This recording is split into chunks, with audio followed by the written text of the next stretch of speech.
1, 1, 2. Check me out right here, yo. Mic check, mic check. What's kicking, family? This is Mr. Batch of The commission.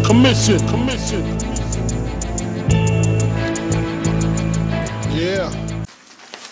Mic check, mic check. What's kicking, family? I'm glad you've clicked in so I can check in with you. I'm Mr. Batch, and I'm a member of the BBC, the Big Blue Commission, fans of the New York Football Giants.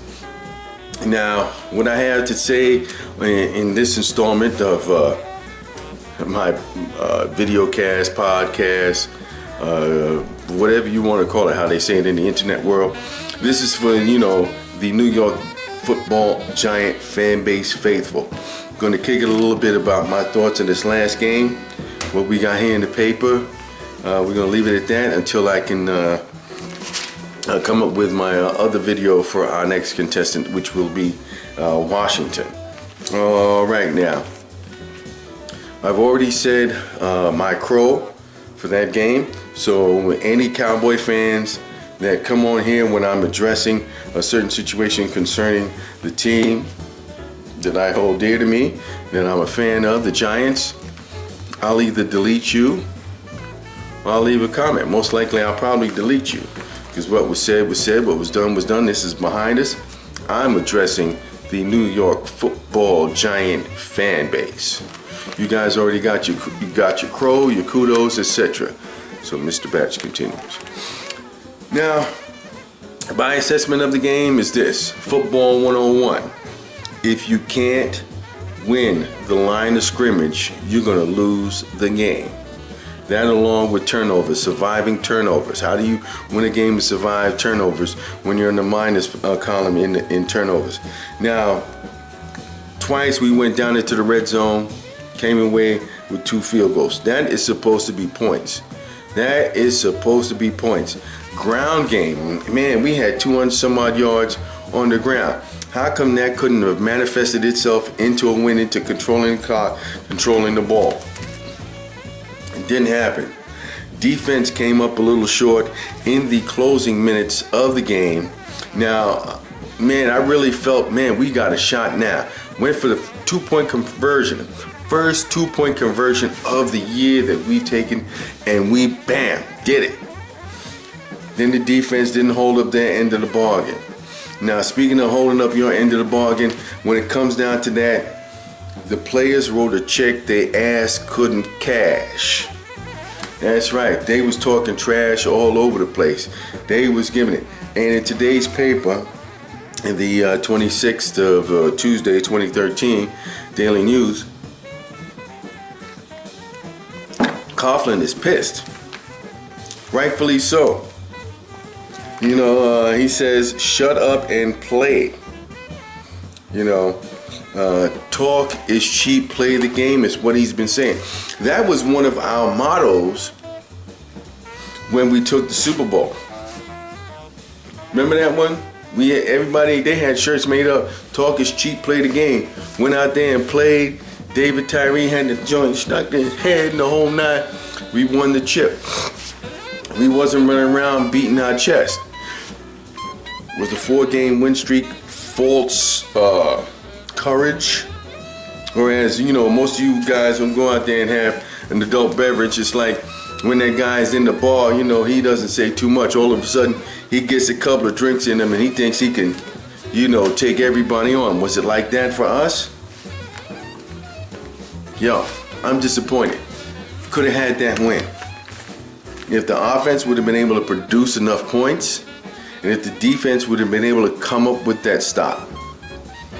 Plain and simple, right? Talk is cheap, Coughlin said.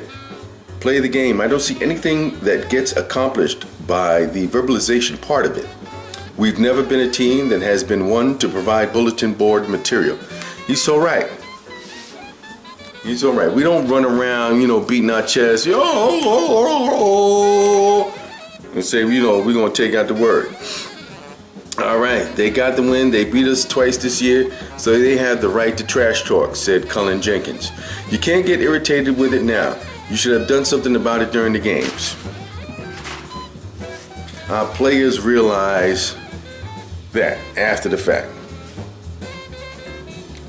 Now you guys are going to say, well, hey, how come Coughlin didn't know about this? Most coaches are not listening to the radio, reading the newspaper, looking at blogs to see what their ball players are saying. They leave that up to the team captains to try and take care and corral and keep that stuff, in-house. Most head coaches are more worried about game planning and et cetera, the nuts and bolts of the football game. They don't have time to sit up there and babysit their ball players. But he will address this now in the next meeting. He will let them know that, hey, we still have a chance, win 5 games, come to 9-7, and let's see what happens. That's what he said in his post-game conference. He still believes in his team that can win 5 games, win out. Why can't we? I believe we can. I think we can. We made this 4-game run until we hit this speed bump. This is what's in the paper today. Speaking of how, our playoff, getting into the tournament chances would be, and this is from Vacchiano. In the Daily News, the Giants lost to the Cowboys on Sunday didn't completely eliminate them from the NFC playoff chase. It only feels that way. Here's a look at the miserable picture. All right, Giants 4-7 are 2 games behind the Cowboys and Eagles at 6-5 in the NFC East, and 3 games behind the Arizona Cardinals at 7-4 in the chase for the final NFC wildcard spot. All right, division tiebreakers. The Cowboys beat the Giants twice, so they own the tiebreaker over the Giants. The Giants and Eagles split their season series. The Eagles have a current edge in the next 3 tiebreakers.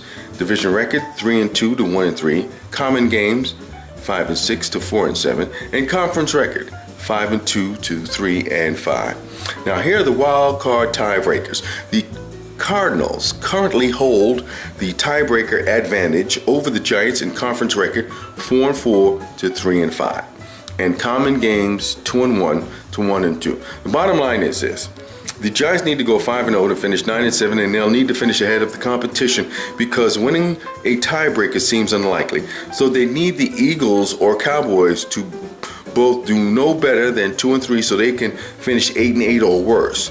And keep in mind, those teams still play each other again in the season finale on the 29th of December. To get the wild card, they'll likely need to couple their 5-0 finish with a 1-4 collapse of the Cardinals.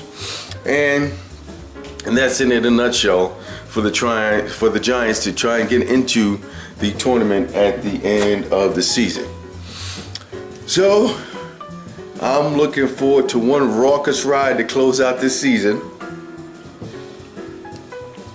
I'm behind my crew, Big Blue, all the way, and that's all I can do is back the G-Men to run the table to close out the season. That's about all we can do, and let the chips fall where they may. This is Mr. Batch. I'm out of here like I stole something. Peace.